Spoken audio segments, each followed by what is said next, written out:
Estimados alumnos, muy buenas noches. En esta oportunidad hablaremos un poco sobre la NIC 28, material que fue impartido algunas semanas atrás en la plataforma de la Universidad Católica. La NIC 28 no es otra cosa que aquella norma que te da ciertos puntos y parámetros esenciales para la correcta contabilización de las inversiones en sociedades. Pero antes de entrar en el aspecto técnico y en algún caso práctico en particular que te voy a explicar, quiero que entiendas que una inversión no es otra cosa que aquel derecho que tiene la persona que está invirtiendo en poder tener algún control, ¿sí? Porque si no, yo no tengo ninguna intención de poder invertir si no voy a tener control, si no voy a tener derecho a voto, si no voy a poder tener control sobre las decisiones administrativas y financieras que suelen darse en la otra empresa. Entonces no te olvides, inversión es un derecho que tú tienes, un derecho a poder controlar algo en la otra empresa. Normalmente este tipo de inversiones, ¿sí?, suelen ocurrir cuando tú tienes más del 20% del paquete accionario de la otra empresa. En la vida práctica, cuando ocurre esto es porque tú tienes cierta influencia significativa, ¿sí? Cuando el paquete accionario que tú estás comprando supera el 20%, ¿ok? Pero obviamente hay otros factores que hay que analizarlos muy puntualmente. Volviendo al tema, la NIC 28 te da dos aspectos fundamentales para poder realizar una correcta evaluación de la inversión. ¿Cuáles son estos? La evaluación de la inversión al método del costo y al método del valor patrimonial proporcional. La inversión al método del costo, ¿sí?, suele darse en aquellas inversiones cuyo paquete accionario que tú compras no supera el 20%, ¿sí? La intención que tiene la persona, sea natural o jurídica, en adquirir estas inversiones es de desprenderse de las mismas en el futuro inmediato. Es decir, que busca una ganancia de capital de muy corto plazo. La NIF también te indica que la forma de registrar estas inversiones en acciones es en el balance en la clasificación activo corriente.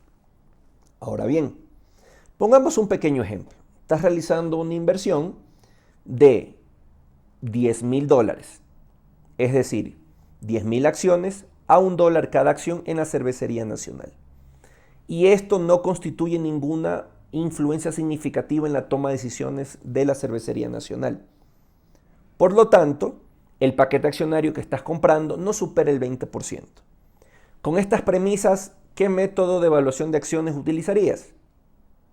Correcto, el método de evaluación de acciones por el método del costeo, o por el método del costo, perdón. Ok, ¿cuál es la forma de registrar contablemente esta inversión? Inversiones en acciones al debe por $10,000.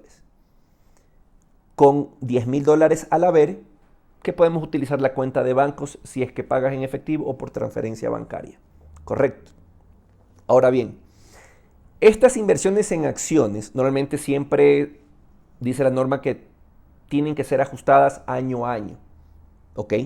Pero partamos primero en el año 2016, por darte un ejemplo.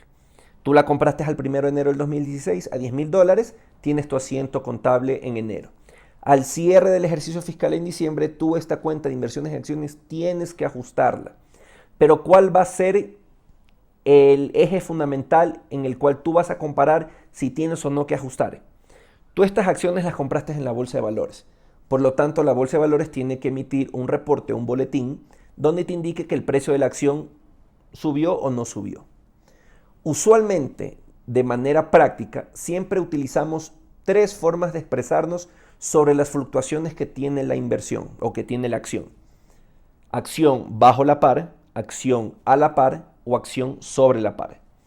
Cuando la acción está sobre la par, quiere decir que el precio de la acción al cierre del ejercicio fiscal o al cierre de la cotización es mayor que el costo histórico. Cuando es a la par, es que los valores son iguales.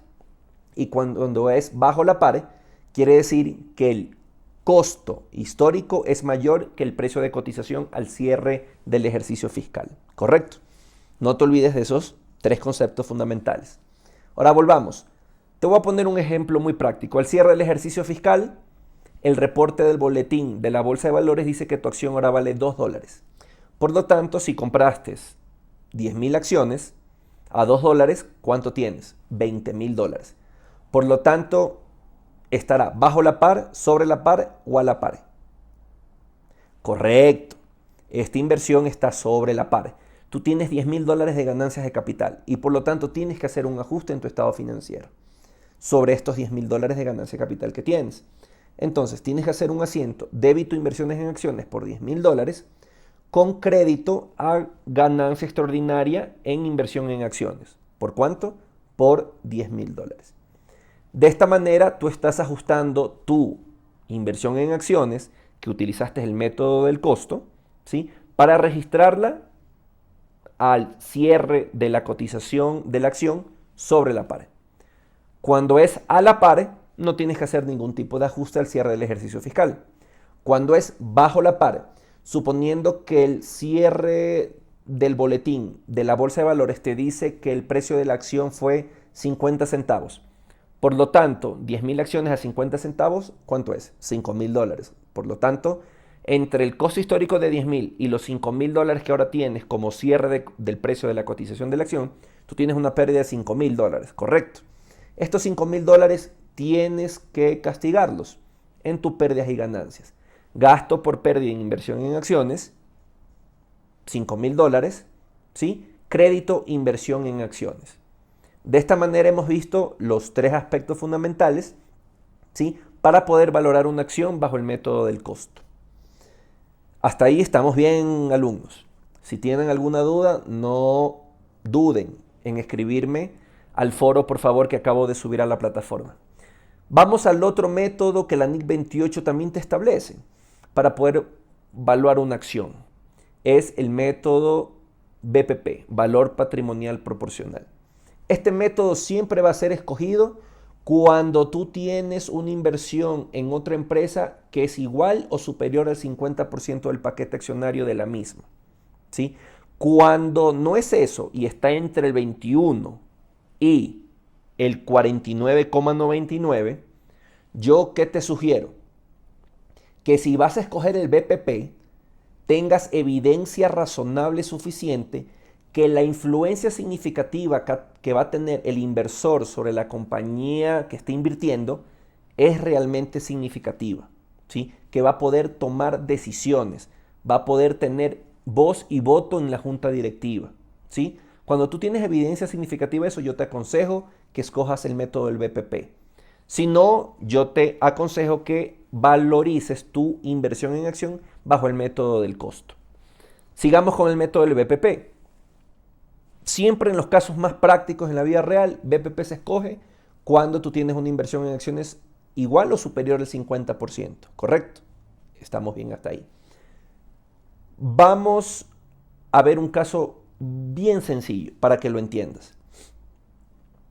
El método, antes de hacerte el caso práctico, quiero que entiendas que el método del valor patrimonial proporcional es aquel método que exige la norma para que tu inversión en acción sea ajustada dependiendo de los resultados que tenga la compañía en la cual tú estás invirtiendo, de acuerdo al nivel patrimonial que tenga año a año esta otra empresa en la cual tú estás invirtiendo. Y tu inversión en acciones tiene que ser ajustada en base a este monto.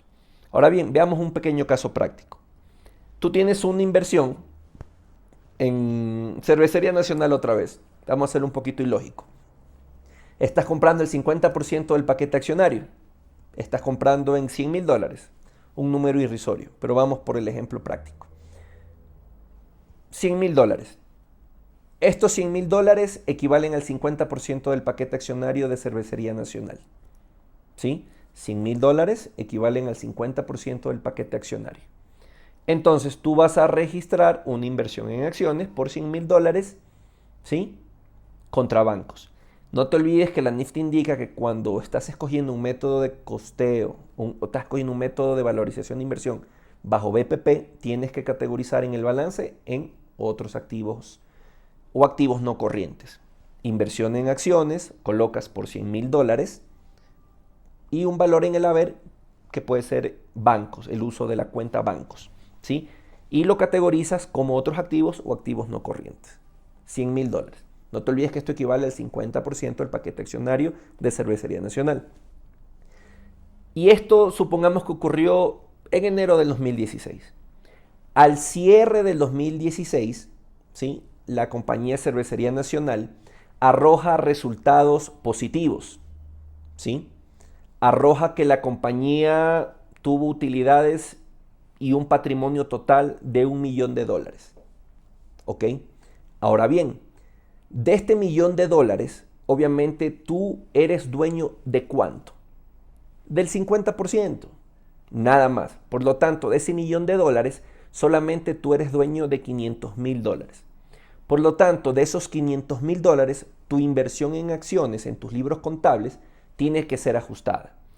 Por lo tanto, tienes que hacer un asiento diario que diga inversiones en acciones, $500.000, con cargo a un superávit o utilidad o revalorización de inversión en acciones, como tú quieras llamar, que es una cuenta patrimonial, por $500.000, ¿correcto?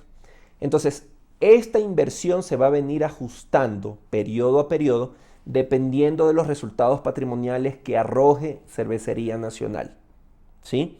Si en el año 2017, al cierre de diciembre del 2017, la compañía perdió, vamos a suponer un ejemplo, ¿sí? Perdió los $500.000 o perdió $1.000.000 que ganó. ¿Tú en cuánto eras dueño? Eras dueño en un 50%, por lo tanto, de $1.000.000 que perdió, solo te corresponde perder $500.000. Por lo tanto, tú utilizas la cuenta de superávit o utilidad o revalorización en inversión en acciones al debe por $500.000 y un crédito a inversión en acciones por $500.000. Y ahí la inversión en acciones, cuando tú mayorices, vas a ver que la inversión en acción vuelve a su costo inicial. Si en el año 2018 la compañía Cervecería Nacional ahora pierde otro $1.000.000, ¿sí? De ese $1.000.000, ¿cuánto te corresponde a ti perder? El 50%. Por lo tanto, tú vas a absorber una pérdida de ¿cuánto? De $500.000. Por lo tanto, tú tienes que hacer un asiento contable donde ese $500.000 lo castigas a resultados en una cuenta que diga pérdida por revalorización de acciones por $500.000. Pero es una cuenta de gastos. Y al haber inversiones en acciones. Por lo tanto, cuando tú muestres el saldo en el balance general al cierre del 2018 de la cuenta inversión en acciones, ¿cuánto va a quedar? Exacto, va a quedar cero, ¿sí? Y así sucesivamente viene este juego contable año a año en la cuenta inversiones en acciones. Bueno, queridos alumnos, espero con esto haberte aclarado un poquito las dudas sobre el material cargado de NIC 28 semanas atrás. No te olvides, cualquier duda me escribes en el foro que acabo de cargar en la plataforma. Un abrazo y si gustas, suscríbete a mi canal de YouTube donde están este y muchos otros videos para tu comprensión. Un abrazo.